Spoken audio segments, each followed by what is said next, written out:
Hello friends, welcome to bliss cinemas. இன்னைக்கு நம்ம தமிழ் டப்பிங்கில் ரிலீஸ் ஆயிருக்க எக்ஸ்ட்ரா ஆர்டினரி மேன் படம் எப்படி இருக்குன்னு பார்க்க போகிறோம். வாங்க வீடியோக்குள்ளே போகலாம். அதுக்கு முன்னாடி நம்ம சேனலை யாரெல்லாம் சப்ஸ்கிரைப் பண்ணலையோ சப்ஸ்கிரைப் பண்ணிக்கோங்க. உங்களுக்கு இந்த வீடியோ பிடிச்சிருந்தா லைக் பண்ணுங்க, கமெண்ட் பண்ணுங்க, ஷேர் பண்ணுங்க. அப்படியே நம்ம சேனலோட இன்ஸ்டாகிராம் ஐடி டிஸ்கிரிப்ஷன்லேயும் ஃபர்ஸ்ட் கமெண்ட்ல தர ஃபாலோ பண்ணிக்கோங்க. எக்ஸ்ட்ரா ஆர்டினரி மேன் இந்த படம் பார்த்தீங்கன்னா ஒரு பக்காவான கமர்ஷியல் படம். இதோட ரன் டைம் 2 hours 37 minutes இருக்கு. இந்த படத்தை பக்கந்தம் வம்சி டைரக்ஷன் பண்ணியிருக்காங்க. இதில் யாரெல்லாம் நடிச்சிருக்காங்கன்னு பார்த்தீங்கன்னா நித்திலன், ஸ்ரீலீலா, சுதீப் நாயர், ரோஹிணி மற்றும் பலர் நடிச்சிருக்காங்க. இப்ப இந்த படத்தோட கதையை பத்தி பார்க்கலாம். நம்ம ஹீரோ பாத்தீங்கன்னா ஒரு ஜூனியர் ஆர்டிஸ்டா இருக்காங்க. அவங்களுக்கு எதனா மிராக்கிள் நடந்து ஹீரோ ஆயிட மாட்டோமா அப்படின்னு ஏங்கிட்டு இருக்காங்க. இந்த மாதிரி சூழ்நிலையில பாத்தீங்கன்னா அவங்க ஒரு நாள் நம்ம ஹீரோயினை மீட் பண்றாங்க. அவங்க ஒரு பணக்கார வீட்டு பொண்ணு. அவங்க கூட லவ்வும் ஆகி ஹீரோயின் கம்பெனிலேயே சிஇஓவும் ஜாயின் பண்ணிடுறாங்க நம்ம ஹீரோ. அதுக்கப்புறம் அவங்க வாழ்க்கை ரொம்ப ஸ்மூத்தா போயிட்டு இருக்கு. இந்த மாதிரி சூழ்நிலையில பாத்தீங்கன்னா ஒரு நாள் அவங்களுக்கு ஹீரோ ஆகிற சான்ஸ் கிடைக்குது. அதுக்கப்புறம் இவர் என்ன டிசிஷன் எடுக்கிறாரு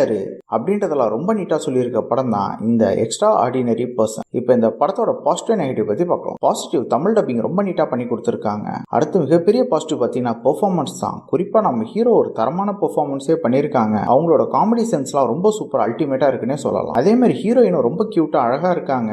அவங்களோட டான்ஸ்லாம் ரொம்ப தரமாவே பண்ணியிருக்காங்க. மற்றபடி அவங்க பெருசா இந்த படத்துல அவங்களுக்கு எந்த ரோலும் கிடையாது. அதே மாதிரி ரோஹிணி பார்த்தீங்கன்னாலும் ரொம்ப நீட்டான ஒரு பெர்ஃபார்மன்ஸே கொடுத்துருக்காங்க. படத்துல ஸ்டார்டிங்ல இருந்து எண்ட் வரைக்கும் அங்கங்க வர காமெடி சீக்வன்ஸ்லாம் ரொம்ப நீட்டாகவே ஒர்க் அவுட் ஆயிருக்கு. படத்துக்கு மியூசிக் பார்த்தீங்கன்னா ஹாரிஸ் ஜெயராஜ் பண்ணியிருக்காங்க. பிஜிஎம் பொறுத்தளவு நல்லாவே பண்ணி கொடுத்துருக்காங்க. ஆனா சாங்ஸ் சில சாங்ஸ் ஒர்க் ஆயிருக்கு, சில சாங்ஸ் சுத்தமா ஒர்க் ஆகலன்னே சொல்லலாம். இந்த படத்தோட மிகப்பெரிய நெகட்டிவ் பார்த்தீங்கன்னா ஸ்கிரீன் பிளே தான். இவங்க ஸ்டார்டிங்ல இருந்து எண்ட் வரைக்குமே பயங்கர சொதப்பலா எழுதி எடுத்திருக்காங்க. ஆக்சுவலா ஸ்டோரி பிளாட் பார்த்தீங்கன்னா இது ஒரு நீட்டான ஸ்டோரி பிளாட் தான். இதை வச்சு கண்டிப்பா ஒரு சூப்பரான படம் எடுத்திருக்க முடியும். ஆனா அவங்க ஸ்கிரீன் பிளேல பயங்கரமா சொதப்பி இருக்காங்க. சீன்ஸ்லாம் சுத்தமா ஒர்க் அவுட்டே ஆகல, லாஜிக்கே இல்லாம ஏனோ தான் எழுதி எடுத்து வச்சிருக்காங்க. குறிப்பா படத்துல பல சீன்ஸ் தேவையில்லாம மட்டுமே இருக்கு. அதே மாதிரி பாத்தீங்கன்னா வில்லனோட சீன்ஸும் சுத்தமா ஒர்க் அவுட் ஆகவே இல்ல. வில்லனோட கேரக்டர் கூட இவங்க ஒழுங்கா எழுதல. அதே மாதிரி மத்தவங்க கேரக்டர்ஸும் பெருசா எழுதல. யாரோடையுமே நம்மளால மிங்கிள் ஆகி படத்தை பார்க்க முடியல. குறிப்பா செகண்ட் ஹாஃப்ல பயங்கரமா லேக் அடிக்குது. பிரெடிக்டபிளாவும் லேகிங்காவும் தான் இருக்கு. இவங்க எடிட்டிங்ல இன்னும் பல சீன்ஸை கட் பண்ணி தூக்கி இருக்கலாம். ஓவராலா பாத்தீங்கன்னா இது ஒரு ஒன் டைம் வாட்சபிள் படம் தான். பார்க்கணும்னு ஆசைப்படுறவங்க ட்ரை பண்ணி பாருங்க.